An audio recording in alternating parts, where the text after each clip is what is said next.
హరి ఓం శ్రీదత్త కనకదార దీక్ష.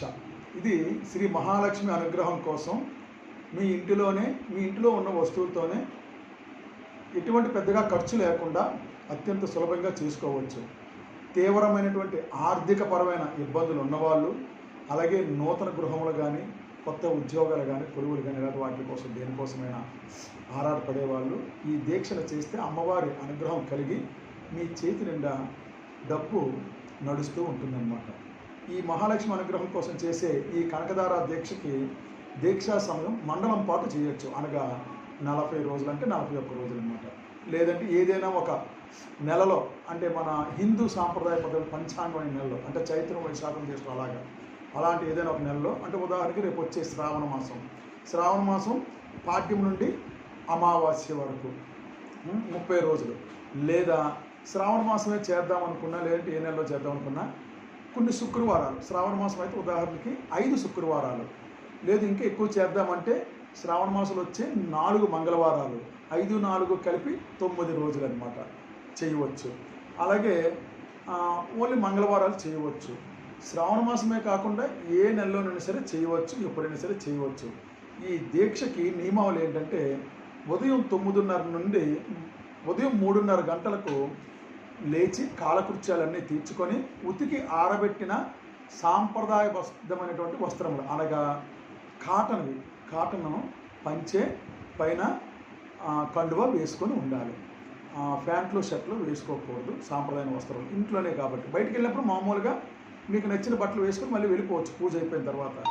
ఇంటి గుమ్మం బయట పరిశుభ్రమైన పాత్రలోని తెల్లవారి స్నానం చేసిన తర్వాత ఆ పాత్ర శుభ్రంగా తోమి ఇంటి గుమ్మం బయట ఒక చెంబు, ఏదైనా ఒక మంచి పాత్ర, అంటే రాగిది కానీ, ఇత్తడిది కానీ, మట్టిది కానీ, ఇలాగా స్టీలు కాకుండా, స్టీల్ అంటే ఇనుము కాబట్టి అది శనికి ప్రత్యేక కాబట్టి అది కాకుండా రాగి ఇతరు పెట్టవచ్చు. దాంట్లో ఒక ఇతర చెంబు ఏదైనా పెట్టవచ్చు. ఎందుకంటే ఆ సమయంలో మీరు చేసే పూజలకి సంతృప్తి చెంది అమ్మవారు మీ పూజలు అందుకోవడానికి లోపలికి వస్తారు. వచ్చినప్పుడు అమ్మవారికి పాదోదకం ఇవ్వడం, అంటే పాదాలు కడగడానికి నీళ్ళు ఇవ్వడానికి ఆ బయట ఆ నీళ్ళు కాస్త పసుపు, గంధము, పువ్వులు, అక్షతలు కలిపి ఉంచాలి. ఇది ఆ తర్వాత ఇంటిలో దేవుని మూలలో మీరు మామూలుగా నిత్యం చేసుకునే పూజ చేసుకోవచ్చు. దీన్ని సపరేట్గా చేసుకుందామని అంటే, లేదు రోజు పూజ చేయలేని వాళ్ళు ఇది చేసుకున్నా సరే సరిపోతుంది. ఒక స్వస్తిక్ గుర్తు ఒక తెల్లని అట్టపైన గీసి, చిన్నది స్వస్తిక్ గుర్తు మీరు ఇంటర్నెట్లో చూసుకొని సక్రమంగానే గీయాలి. దాన్ని అపసవ్య దిశలో ఎట్టి పరిస్థితుల్లో గీయకూడదు. గీసి దానికి మొత్తం 4 చివర్లు ఉంటాయి. 4 చివర్ల చిందూరంతో బొట్లు పెట్టాలి. అలాగే 4 మూలలు ఉంటాయి, కార్నర్లో 4 మూలలకి పెట్టాలి మొత్తం ఉంటాయి. అలాగే మధ్యస్థం ఒకటి చిందూరం, దీన్ని కలకత్తా చిందూరం తీసుకోవచ్చు. అలాగే ఈ పసుపుతోని ఒరిజినల్ పసుపు మాత్రం, పసుపు కొమ్మ రంగదీసి దాన్ని మాత్రం వాడాలి. బజార్లో దొరికే పసుపుని వాడకూడదు. అలా పెట్టుకొని దానికి మాత్రమే పూజ చేయొచ్చు, ఆ చిన్నది కార్డు. ఇకపోతే దానికన్నా పెద్దది మీకు స్వస్తిక్ గుర్తుతో అమ్మవారి పొట్టం కానీ, లేదంటే విగ్రహం కానీ, ఇలా ఏదున్నా పెద్దవి ఇవన్నీ పర్వాలేదు. లేదు అవేమీ లేవు అని అంటే ఒక కొబ్బరికాయ పెట్టి, లేదంటే చెంబు నిండా పసుపు కొమ్ముడు పోసి, ఒక రాగి చెంబు కానీ, ఇతర చెంబు కానీ దేవుడి మాల పెట్టుకొని దానికైనా సరే మనం పూజ చేయవచ్చు. అలా అయితే చెంబు పెట్టుకున్నట్లయితే కింద కాస్త పప్పు బియ్యం పోసి చేయాలి. ఇది తెల్లవారే 3:30 కాలకృత్యాలు తీర్చుకున్న తర్వాత మనకి 6 గంటలలోపు ఈ పూజ అయిపోవాలి ఉదయాన్నే. అలాగే మరలా సాయంత్రం గోధూలి వేళ, మీరు క్యాలెండర్లో చూస్తే సూర్యోదయం సూర్యాస్తమయం ఉంటుంది. ఆ సూర్యాస్తమయానికి ముందే మ్యాక్సిమం సూర్యాస్తమయం సమయానికి, లేదంటే సూర్యోదయ సమయానికి పూజ పూర్తి అవ్వాలి, ఉదయం కానీ సాయంత్రం కానీ. అలాగే మీరు పూజ చేసేటప్పుడు ఎలా చేయాలంటే, ఒక ప్లేట్ తీసుకోండి, లేదంటే ఒక మట్టిది కానీ, రాగిది కానీ, ఇత్తడిది కానీ ప్లేట్ తీసుకొని అందులో ధాన్యం పొయ్యాలి. ధాన్యం పోసి దాని మీద ప్రమిది పెట్టి, ప్రమిదిలో ఆవు నెయ్యి పొయ్యాలి. ఆవు నెయ్యి పోసి 2 ఒత్తులు చివర్లు కలపాలి. ఇలాగా చివర్లు 2 చివర్లు కలిపి దాన్ని నలిపి బయట పక్కకి పెట్టుకొని మన పక్క తిరిగి ఉండేటట్టు, అంటే దీపం మనకు కనిపించాలి, దేవుడి సైడ్ ఉండకూడదు. అంటే దేవుడి పటాలు ఉంటాయి కదా, దేవుడి పటాల సైడ్ దీపం ఉండకూడదు, మన సైడ్ దీపం ఉండాలి.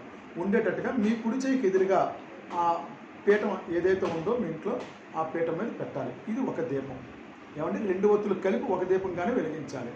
వెలిగించేటప్పుడు వేరొక దీపం తయారు చేసుకొని ఆ దీపాన్ని వెలిగించి ఆ దీపంతో మాత్రమే వెలిగించాలి. అగ్గి పుల్లలు వాటితో కాదు, ఎందుకంటే అది సమయంగా వెలగపోవచ్చు, అది చెయ్యి కాలవచ్చు, ఇంకోటి.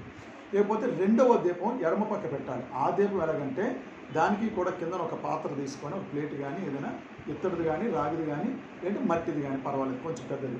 అందులో కాస్తంత చారెడు గల్ల ఉప్పు అంటే రాళ్ళ ఉప్పు ఉంటుంది కదా, ఆ రాళ్ళ ఉప్పు అందులో పోసి దానిపైన ప్రమిద పెట్టి ఆ ప్రమిదలో ఒరిజినల్ నువ్వుల నూనె మాత్రమే, నువ్వుల నూనె అని రాసింది మటుకు కాదు.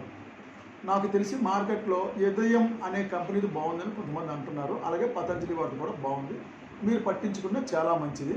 ఈ కంపెనీలు నేను చెప్తున్నాను కాదు, కానీ మీరు ఏదైనా సరే మీరు తీసుకోవచ్చు. ఒరిజినల్ నువ్వుల నూనె అందులో పోసి అందులో కూడా 2 ఒత్తులు ఏకం చేసి ప్రమిదలో 2 ఒత్తులు విడిగా ఉండాలి, బయట వెలిగే దగ్గర మాత్రమే కలవాలి. అలా పెట్టి దాన్ని ఎడమ పక్క, ఆ పీఠం దగ్గర ఎడమ పక్క అది దక్షిణం వైపు చూడాలి, ఆ ఒత్తు ఇటువైపు చూడాలన్నమాట. ఏమంటే మీ కుడి చెయ్యి ఇలా పెట్టారనుకోండి ఆ పీఠం దగ్గర, ఆ కుడివైపు చూడాలి, అటువైపు తిప్పి పెట్టాలి దాన్ని. అలా పెట్టి దాన్ని ఈ ముందుగుంట వెలిగించి ఉంచుకున్న దీపాన్ని పెట్టి వెలిగించాలి. ఈ 2 దీపాలు వెలిగించిన తర్వాతే పూజ ప్రారంభమవుతుంది. అప్పుడు ఆ 2 దీపాలకి మీకు దీప శ్లోకం వస్తే ఆ స్తోత్రం చేయవచ్చు. లేదు అంటే దీపదేవ నమోస్తుతే, లేదంటే దీపలక్ష్మి నమోస్తుతే అనే చిన్న మాట చెప్పి ఆ రెండిట్లకి గంధము, పసుపు, కుంకుమ, అక్షతలు, పుష్పాలు, పంచ ఉపచారాలతోని ఆ రెండిట్లకి పుష్పాలు అందించాలి, పూజ చేయాలన్నమాట. అలాగే మీరు ఈ తర్వాత ఈ ఏదైతే స్వస్తిక్ ఉందో దానికి కూడా శాస్త్రోక్తంగా మీరు ఇవ్వగలిగితే ఇవ్వచ్చు. లేదంటే అక్కడ కాస్త రాగి చెంబుతో కానీ రాగి గిన్నెతో కానీ కొంచెం నీళ్లు పెట్టి ఒక 3 నీళ్ళు ఆ పటానికి చూపించి తీసుకొని బయట కింద నింపుకోవాలి. మీరు చేతిలో నీళ్ళు వేసి సంకల్పం చెప్పుకోవచ్చు. లేని వాళ్ళు మాత్రం ఆ నీళ్ళు అక్కడ పెట్టేసి నమస్కారం చేసుకొని కనకధారా స్తోత్రం అని నెట్లో కొడుతూ వస్తుంది, ఆ కనకధారా స్తోత్రం చేయాలి. అంగం అరేహే పులకభూషణమాశ్రయంతి భృంగాంగనేవ ముకులాభరణం తమాలం అంగీకృతాకిల అని ఇలాగ ఈ పదంతో నడుస్తుంది. ఈ కనకధారా స్తోత్రాన్ని తప్పనిసరిగా 3 మార్లు చేయాలి. ఈ పూజ చేసేటప్పుడు ఈ కనకధారా స్తోత్రం మీరు చేసేటప్పుడు మీ మనస్సు, బుద్ధి, తనువు అంతా కూడా ఆ స్వస్తి గుర్తు మీద ఏదైతే కార్డు మీద వేసుకున్నారో దాని మీద పెట్టాలి. మిగతా ఏ దేవుడి మీద కానీ బయట నుంచి డిస్టర్బెన్స్ ఏవి ఉండకూడదు. ఏమైనా ఉన్నా సరే వాటిని వదిలివేసి పెట్టి చేయాలి. ఆ శ్లోకం చదువుతున్నప్పుడు దానికి మొత్తం ఒక్కొక్క శ్లోకానికి అందులో ఉండేటువంటి స్తోత్రాలని అమ్మవారికి మీరు పసుపు, కుంకుమ, అక్షతలు ఇలా అన్నీ వేసి పూజ చేయవచ్చు. అంతే, చాలా సులభం, చాలా సింపుల్. అలా చేసిన తర్వాత ఏంటి ఆఖరణ మనం అమ్మవారికి సాంబ్రాణి గుగ్గులము, బాగా గమనించండి, సాంబ్రాణి గుగ్గులము,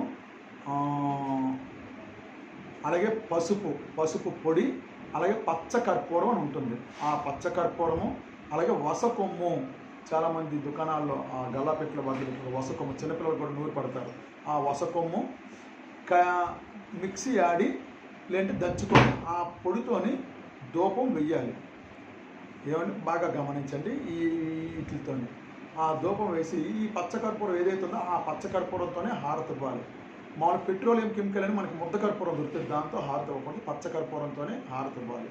అలాగే ఆ పచ్చకర్పూరం చిన్న బిళ్ళ మీరు పర్సులో పెట్టుకోవాలి, బీరువాలో పెట్టుకోవచ్చు. అమ్మవారికి పచ్చకర్పూరం ఇవ్వాలని చెప్పాను కదా. అలాగే అమ్మవారికి నివేదన పాలు, తెల్లని అన్నం, ఈ 2 కలిపి కానీ విడివిడిగా కానీ అమ్మవారికి నివేదన చేయాలి. కొంతమంది బెల్లం వేసుకుంటారు, వేసుకోవచ్చు. అలాగా మీరు ఎన్ని రోజులు చేస్తే, వారానికి ఒకసారి చేసినా ఆ వారానికి ఒకసారి అది మాత్రమే నివేదన ఇవ్వాలి. అలాగే నల్ల నువ్వులు బెల్లం కలిపిన చిమ్మిడి చక్కగా మిక్సీలో కానీ లేదంటే అనపదస్తాలో కానీ వేసి మెత్తగా పొడి చేసినటువంటి నువ్వుల్లోని బెల్లం కలిపి ముద్దలుగా చేయాలి. ఒక 3 ముద్దలు చేయండి. అందులో 1 ముద్ద మీరు స్వీకరించడానికి, 2 ముద్దలు గోమాతకి పెట్టడానికి. అర్థమైందండి?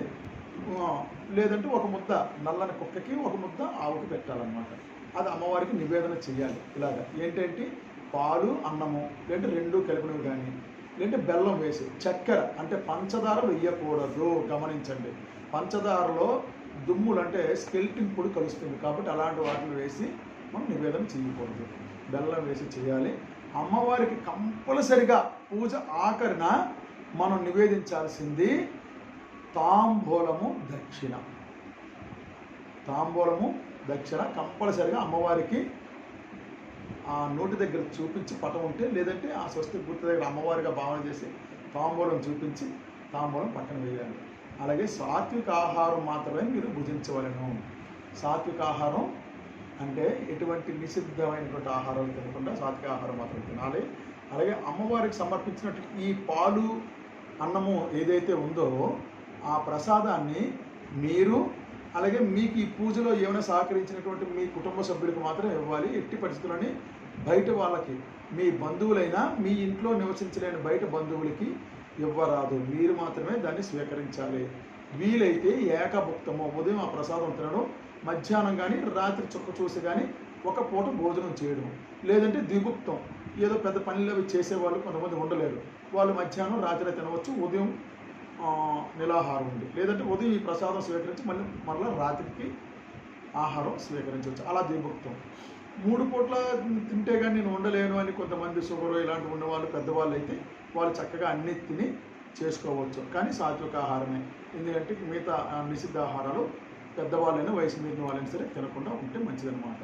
అలాగే మనసుని బుద్ధిని సదా అమ్మవారిపై లగ్నం చేసే ఉంచాలి. కామ క్రోధ లోభ మోహ మదమాశ్చర్యములను నియంత్రించుకోవాలి. ఎట్టి పరిస్థితుల్లోని ఎంతో అవసరమైతే తప్పించి అబద్ధం ఆడకూడదు. అంటే నిత్య దైనందిన జీవనంలో ఏదో చిన్న అబద్ధం ఆడుతూనే ఉంటారు ప్రతి మనిషి, కానీ అది ధర్మబద్ధంగా ఉంటాయి కదా, అలాంటి పర్వాలేదు. కానీ పెద్ద పెద్ద ఎదుటి వ్యక్తికి హాని కలిగించే అబద్ధాలు ఆడకూడదు, మిగతావన్నీ కూడా. అలాగే గృహమునందు తప్ప, మీ ఇంట్లో ఆహారం తప్ప బయట ఆహారం కానీ పానీయములు కానీ మీరు దీక్ష చేసిన అన్ని రోజులు, అంటే నా మండలం చేయొచ్చు, నెల రోజులు చేయొచ్చు, శుక్రవారాలు పాటించవచ్చు, మంగళవారాలు పాటించవచ్చు. ఇందులో ఏది పాటించినా ఆ ఒక్కొక్క రోజు పాటిస్తే ఆ ఒక్కొక్క రోజు మీరు బయట ఆహారం, మంచినీరు కూడా బయట ఆహారం తీసుకోకూడదు. అలాగే మీకు ఏకభుక్తం కానీ ద్విభుక్తం కానీ చేయాలని చెప్పాను కదా, అది తిన్న తర్వాత, ఆహారం తిన్న తర్వాత అమ్మవారికి సమర్పించిన ఏదైతే తాంబూలం ఉందో ఆ తాంబూలం మీరు మాత్రమే స్వీకరించాలి, ఎదుటి వ్యక్తికి ఇవ్వకూడదు. ఇది చాలా ఇంపార్టెంట్. ఆ తాంబూలం మీరు మాత్రమే అమ్మవారి మహాప్రసాదంగా మీరు స్వీకరించాలి. అలాగే మీరు పడుకోవడం, పెద్దవాళ్ళు అంటే ఏజ్ అయిపోయిన వాళ్ళు, కాస్త రుగ్మతలు ఉన్న వాళ్ళకి కాదు, వాళ్ళకి నియమాలన్నీ కూడా సడలింపబడతాయి. వాళ్ళు ఎలా చేసినా పూజ పర్వాలేదు, వాళ్ళకి శక్తి అనుసారం చేయవచ్చు. కానీ ఆరోగ్యంగా సక్రమంగా ఉన్నవాళ్ళు మాత్రం తప్పనిసరిగా నేలపైన ఒక కాటను దుప్పటి మాత్రం, లేదంటే దర్భచాప కానీ, లేదంటే ఊలు అంటే ఉన్నిది ఉంటుంది కదండి, అది మాత్రం వేసుకొని దాన్ని మాత్రమే కప్పుకొని పడుకోవాలి. అంతేగాని పరుపులు బొంతలు ఇలాంటివి మెత్తమెత్తటివన్నీ వేసుకొని పడుకోకూడదు, సుఖచర్యం ఉండకూడదు.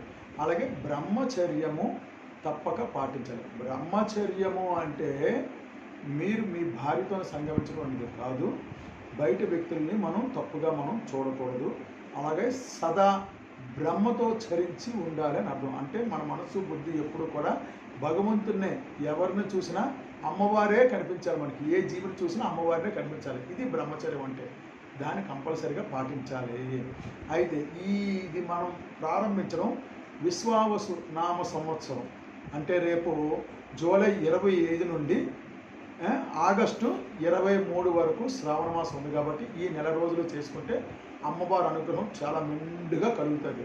కొంతమందికి అనుమానం రావచ్చు, ఆడవాళ్ళకి కానీ మగవాళ్ళకి కానీ, స్వామి మగవాళ్ళు అయితే మా ఇంట్లో మరి ఆడవాళ్ళకి ఇబ్బంది కదా అని. ఆ 5 రోజులు మగవాళ్ళు అయితే బేసిక్గా చేసేసుకోవచ్చు. ఆడవాళ్ళు పక్కన ఉంటారు, మీరు చక్కగా ఉతికి ఆరబెట్టుకున్న వస్త్రం కట్టుకొని, మడి వస్త్రం కట్టుకొని దేవుడి మాలకి వెళ్ళి మీ పూజ మీరు చేసుకుంటారు. కాబట్టి ఎటువంటి ఇబ్బంది లేదు. ఇకపోతే ఆడవాళ్ళు స్త్రీమూర్తులకైతే, మాతృమూర్తులకి అది ప్రకృతి సహసిద్ధంగా వచ్చింది కాబట్టి తప్పదు. కాబట్టి వాళ్ళు 5 రోజులు శుక్రవారం వచ్చినా మంగళవారం వచ్చినా వర్జించి వదిలేసి మిగతా అన్ని రోజులు చేయవచ్చు. ఇది అత్యంత సులభమైనటువంటి దీక్షా నియమాలు. లేకపోతే మధ్యలో నేను చెప్పలేదు, పాలు అన్నము అన్నాను కాబట్టి అవి ఆవు పాలైతేనే శ్రేష్టము, ప్యాకెట్ పాలు అవి కాదు. ఒకవేళ ఆవు పాలు దొరకలేని పక్షంలో ఏదో ఒక పాలు పెట్టండి, తప్పదు ఏమంటే. లేదంటే పటిక బెల్లం ఉంటుంది. పటిక బెల్లం అంటే పంచదార పోత పోసింది కాదు, క్రిస్టల్లా ఉంటుంది. ఆ పటిక బెల్లం మొక్క దాన్ని సమర్పించండి. అది పురాతన కాలం నుంచి దాన్ని కళాఖండ ఎలాగని చెప్పి అంటారు, దాన్నైనా సమర్పించవచ్చు. లేదంటే ఇంత బెల్లం ముక్క సమర్పించవచ్చు, మనకి పాలు ఒరిజినల్గా దొరకకపోతే. అలాగే ఆవు పాలు అంటే అది కూడా ఒరిజినల్ డూప్లికేట్ రెండు ఉన్నాయి. జెర్సీ ఇది మనిషి తయారు చేసిన జంతువు. చాలామంది జెర్సీ ఆవు అంటారు, అది ఆవు కాదు. జెర్సీ ఆవులా ఉండేది కానీ అది ఆవు కాదు. దాని పాలు కూడా శ్రేష్టం కాదు. మూపురం కలిగినటువంటి, మూపురం అంటే సూర్యకేతు నాడి అంటారు, అది గోమాత. ఆ సూర్యకేతు నాడి కలిగినటువంటి గోవు పాలు మాత్రమే శ్రేష్టము. అది చాలామందికి దొరకడం అత్యంత దుర్లభం. దొరికిన ఆ పాలు లీటరు 200 రూపాయలు పెట్టైనా మనం కొనుక్కోవచ్చు. కానీ దుర్లభం కాబట్టి అమ్మవారు దొరకలేనప్పుడు మనల్ని ఏమి కోపగించుకోదు. ఇది నేను తినను అని చెప్పి అమ్మవారు అందరూ. భక్తి కలిగి పత్తిర్రేకు ఫలం పుష్పం తోయం. మీరు ఫలం పెట్టండి, పుష్పం పెట్టండి, పత్రం ఏదైనా ఒక ఆకు పెట్టండి, లేకపోతే ఇంత నీళ్లు పెట్టండి, చాలా అమ్మవారు చాలా సంతోషిస్తుంది. మీరు అత్యంత భక్తి శ్రద్ధాశక్తులు ఆవిడ పాదాలపై లగ్నం చేసి ఉంచడమే ఈ దీక్ష తాలూకా అత్యంత ప్రధానమైనటువంటి నియమావళి. అలాగే ఇది ఏదైతే అంగమహరేహ ఈ శ్లోకం చదువుతున్నారో అది కంపల్సరిగా ముమ్మారు చేయాలి, లేదంటే 9 సార్లు చేయండి.